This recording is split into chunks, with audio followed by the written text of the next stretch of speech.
Woo! Welcome back, Eric Smith.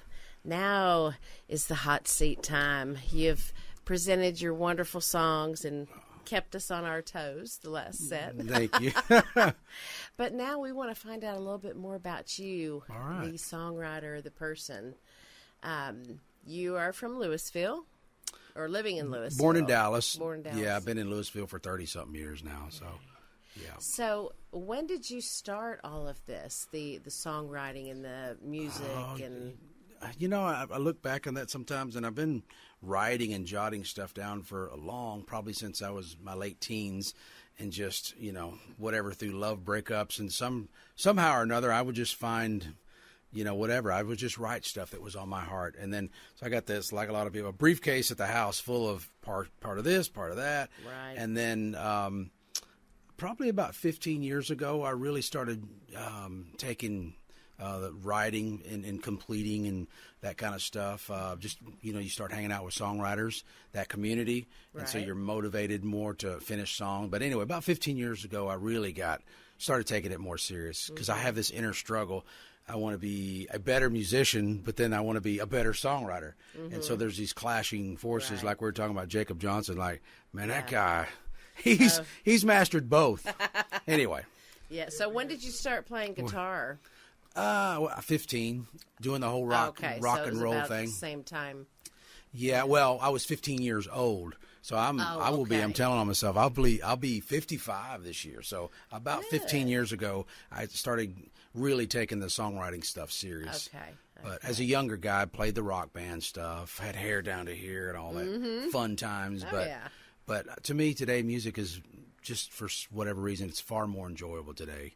It's just, I think it's deeper. Yeah. It has a lot more meaning, so. Right. But you go through those things. So who would you say were the biggest influences for your writing and music that you're playing today? One of my favorite writers, because my dad played a lot of it around the house, and as I got deeper into writing, but believe it or not, is Hank Williams Sr. I believe. Love. And then another guy, to a lot of people, with the exception of guitar players, one of my favorite songwriters, great guitar player, Merle Travis. I know he's like, the guy was an absolute genius. He wrote 16 Tons and, I forget, just a ton of Doc Watts and those guys like that. But definitely Merle Travis. He wrote some really genius stuff. You look and listen to his lyrics, like, man, how clever. And so he had a lot of, what I realized, he has a lot of humor in his writing. Right. And then you do too. Yeah, I don't know, for whatever reason, I like to think of myself as an upbeat guy and just try to enjoy life. Absolutely. And that silly goofiness. My dad I look back, my dad was the same way. My dad used to sing, I thought my dad wrote them, but he used to sing Homer and Jethro songs when I was a kid. And I thought you wrote that. No, that was Homer and Jethro. So anyway, obviously that seeped into part of who I am. So, but my dad was a big influence. And then, like I say, Travis and Hank Williams and, and there's some modern guys, not too many. I don't really listen to much, dare I say, country. I don't really listen to that anymore. I'm just an old soul. Yeah. Like old Willie Nelson, stuff like that. Well, you're developing what you do, and apparently you're pretty involved with other songwriters and getting together. Are you through an association, or is this just something you've kind of taken on your own and developed? Well, so it's been about 13 years ago now in Lewisville. We have an open jam every Friday night, right? And so, like I say, about 13 years ago, we were sitting around late at night, like guitar players do, and musicians hanging out, and I played this song called "Don't Pull Daddy's Finger." And anyway, they said, "Where did that come from?" I said, "Oh, I wrote that song for my girls." They're like, "Really? You wrote that?" And so we started talking about songwriting. Okay. And then I said, "Hey, how about if we kind of create a little songwriting community and see who's into it? We'll, submit a word or a theme, and it's just blossomed from there." Oh, that's great. And so we do it about once a quarter, and so it's been really. I look at the history of it now, the 13 years, it's been really fruitful for me. Yeah. And really, because if I'm hosting it and I'm saying, "Hey, y'all, write a song about this," I'm like, I got to show up. Right. So anyway, that it kind of created a great little community, That's nice. Yeah. It's really nice that, been really you did good. that. So you're a leader like Mr. Treadway is. I don't really think of it like, but you are, because I have a lot of people just like you guys do going, man, I absolutely love this place. So glad you do that. But I have that when I'm doing the songwriting thing. There's so people say, I'm so glad you do this because it motivates me to write the song. And I'm like, okay, because sometimes you get a little burnt out, and I'm sure y'all do too. Like, okay, fine, let's do it again. You know, you just, of course, I'm still working and all that, so it's kind of hard to tie it all again sometimes. So, but anyway. And you're not doing music full time as a career. So what do you do to pay the bills, keep the lights on? Well, so I think we may have mentioned this last time. I don't sell. I always have to preface what I do for a living, and that is I don't sell the product, but I actually work on the corporate side and special events with Mary Kay. Right. The Mary Kay just celebrated 60 years last year, but and my wife works there as well. And we met. I started in '92, had hair down to here, punk kid coming out of a highly unsuccessful rock band career. As they say, we made dozens of dollars. But you had fun. Oh, I had a blast. I wouldn't trade it for anything. But my girlfriend at the time, her dad got me the job, and great things have happened ever since. That was '92. My wife started in '94. We got married in '96. Oh, wow. And 3 girls later. And anyway, that's what pays the bills. That's what allows us to go on cruises and everything else we I know you're enjoy. a big cruise fan. Yeah, well, I am, but my wife is the one that, books them all. I always jokingly say, I'm just the baggage handler. That's all I am. But well, that's nice that y'all can do that. Yeah, it's a blessing to be there without any doubt. My wife celebrates 30 years this year. So, but anyway, it's great. You should look into some of those music cruises. They have songwriting. They cruises. do. I know. I've looked into that. That could be something that would really catapult you. Probably. Yeah. Give you what you need for a while, anyway. No, absolutely. And I've even because you go to some out of Texas, and they'll feature some songwriter guys that'll play on the ship, and I'm like, well, what does it take to do that? Well, you got to sign up for like 6 months. Like, no. I'm not going to be on a cruise ship for 6 months. No. You're set, and what you do would be honed to the finest level. Yeah. But it's like, man, that would get old after 6 months. Yeah. 7 days, and I'm ready to come home. There's people that do back to back. Anyway, I'll go down. Yeah. Oh no. Yeah. It'd be a hard job to have. I like to do too many other things. I like to go to music festivals. I don't want to be stuck on a ship all the time. So. So if you could play your music any place in the world, what would be your dream to do? Boy, what a question. I don't know why this is the first thing that pops in my head, and I guess because it's a really famous place, and I guess Carnegie Hall. I don't know. Isn't that the place that like all the big timers go? Oh yeah. I mean, and that would be so, or any big arena or whatever, and just have it where almost like, I'm not trying to liken myself to James Taylor, but have all these people, and it's just you and your guitar, and you do what what I did tonight, and to just have all those people really like honing in to listen to that'd be so cool, It would. because like, wow, they're actually listening. What's the biggest audience do you think that you've had? Probably a couple of hundred. Yeah. Yeah. I mean, did you enjoy that and feed off of that, or were you like traumatized? No, I wasn't. Actually, last year at an event, Mary Kay had this talent contest, and this guy said, hey man, you ought to sign up. So I did, and I played I'm Your Dog. And then on YouTube, that's where you can also see some other stuff, but on YouTube I have this video that I made that coincides with I'm Your Dog, all this fun dog stuff, whatever. So they rolled the video. Anyway, there was about 200 people there that came out for that, and I just played that one song. That's cool. I was a little worked up, but I thought, man, you got to get in your head and be that positive energy. Like, man, just get out there. It's a fun song. Just have fun with it. Exactly. And so you got a little nervous. To me, it always takes a couple of songs to kind of get in that groove. Yeah. And if you start getting some audience response, it's like, okay, this is cool. They're actually gonna, Anyway, so yeah, something like that. I'd love to. Yeah. One of my favorite pictures is you've seen like let's say Led Zeppelin or Van Halen or whatever. The guy in the very back, you camera guys can relate, but the guy in the back behind the band, and there's like 60,000 people. You see like the US Festival, like, right. Man, you imagine that? So yeah, anyway, that'd be wild. Yeah, that'd be amazing. So you mentioned that you have 3 girls? I do. 3 girls. 3 girls. You live in an estrogen ocean. Well, so and then working at Mary Kay, so I've been surrounded by women. Yeah. and it's God has blessed me. I can tell you that. Yes. But Maddie will be 24. She's fixing to finish her master's at KU.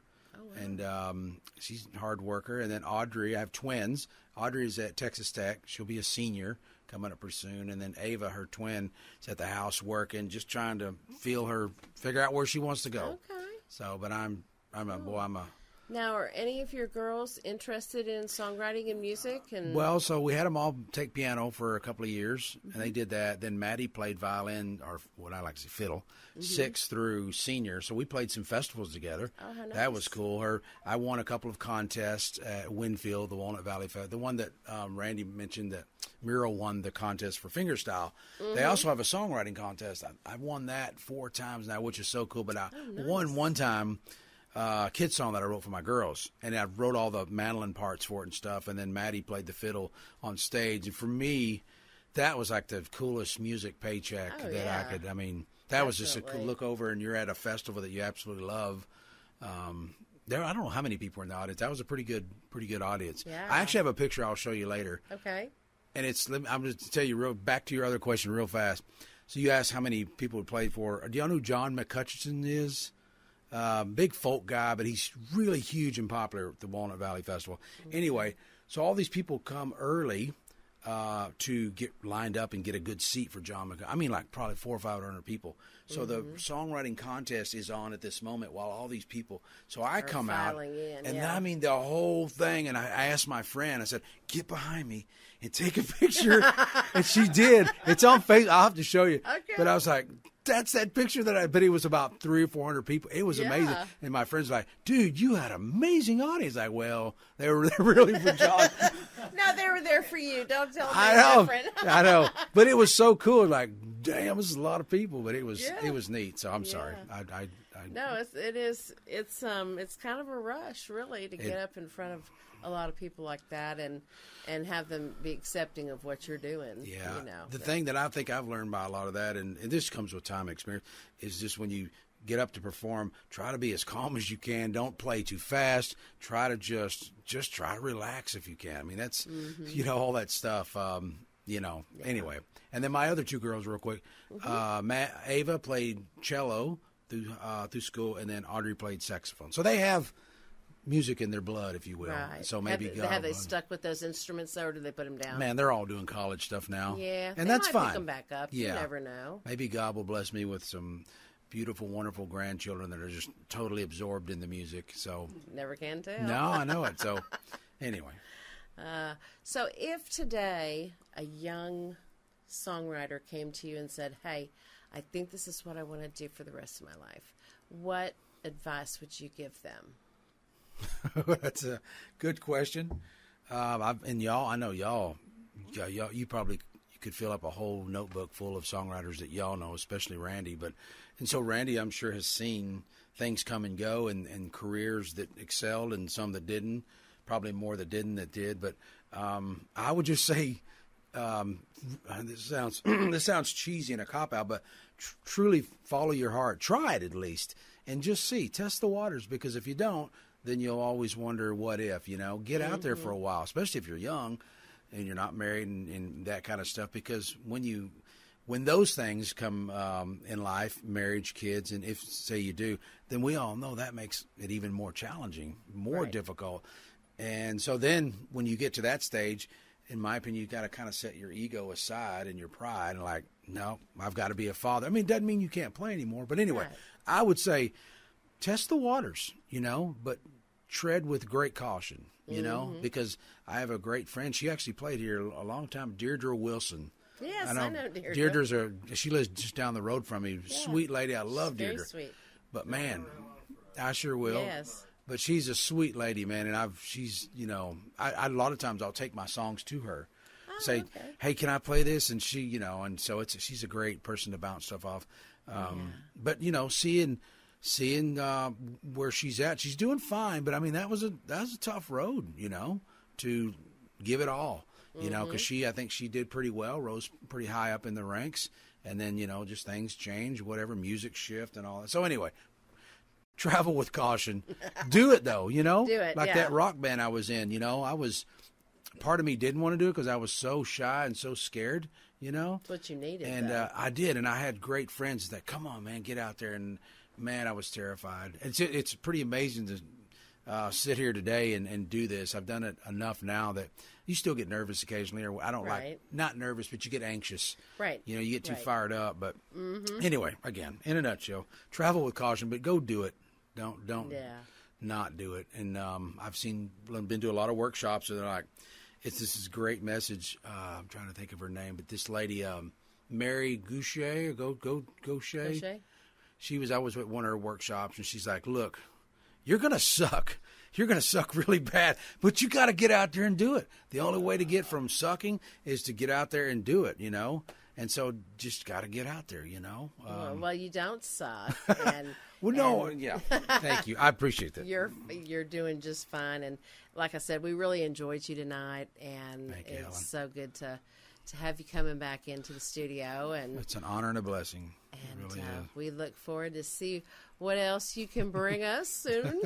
Write some more songs. Well, yeah, or I'm sure we haven't heard all of them, I know, just by you talking. Yeah. So, yes. Like Daddy Pull My Finger or whatever. Yeah, that one, yeah. I want to redo that and said, Santa, don't pull my finger. Oh, okay. You know, because, you know, if you can get a Christmas hit like Randy Brooks, get one of those gold mines. And That's I thought, true. Man, you can coast for a while. Oh, he has put his daughter through college, and he's still. He still gets his mailbox money, so. I was playing with some friends somewhere out in Dallas, and he was there, and there was like, oh, my God, I'm doing a gig with freaking the guy that wrote our Grandma Got Run Over By. It was so cool, and he was such a sweet guy. And he's just funny. Yeah, he is.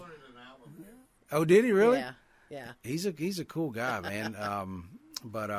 Yeah, it has been an absolute blessing and an honor, and thank you, everyone, for coming out and hanging out. I mean, it's made it more special. Having some listening ears. Guy.